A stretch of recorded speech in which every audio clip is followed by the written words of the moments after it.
The last thing that we need to do to make this visible in the game is to go back to our game base here, game 1.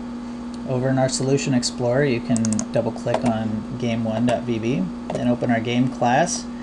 And we need to tell it to actually load our new test screen, because we're not doing it dynamically or through game inputs and stuff. We're just going to make this a default screen. So we are going to say Screen Manager, and this is how we will actually end up loading all of our screens later on. Using this Screen Manager.add_screen.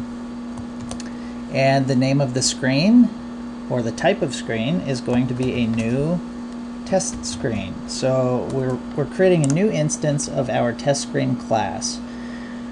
Now we need to actually tell our Screen Manager when and how to draw. We've set up pretty much everything else except for drawing our Screen Manager. If we run our project now, we should see we're basically the screen that we created in the second tutorial with the blue rad Marvin here and hello world. What we should be seeing here is our test string from our test screen. So let's tell it to draw that. We will go down into our draw sub for our game class here, and we're just going to go down below mybase.draw and say draw contents of our Screen Manager.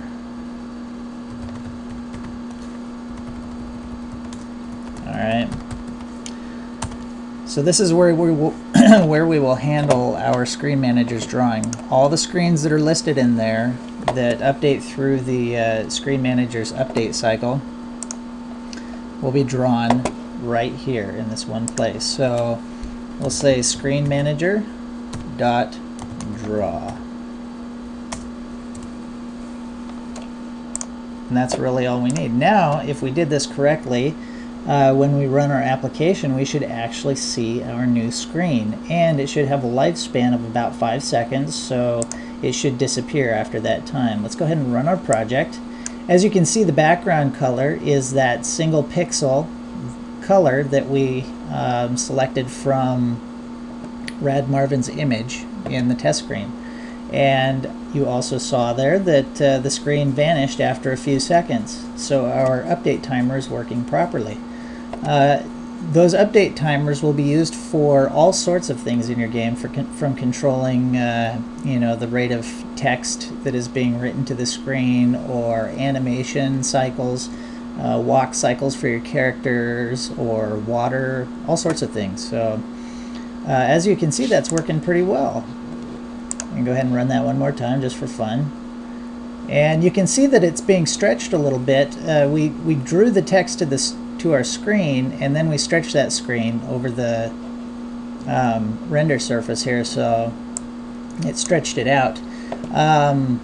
It's kind of hard to see because we have it on a 5-second timer there, but that text is also a little bit fuzzy. There are some options that we can draw with and control whether it, you know, when it's scaled up like that, if whether it will have soft edges.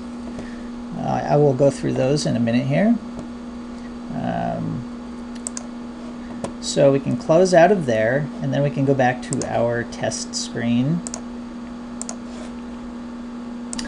You know, actually I think we'll wait to go through those additional parameters until we've established our debug screen and things like that first. That'll be a good thing to experiment with on our title screen when we get to that point. So I think the next thing is to go ahead and get started on our debug screen.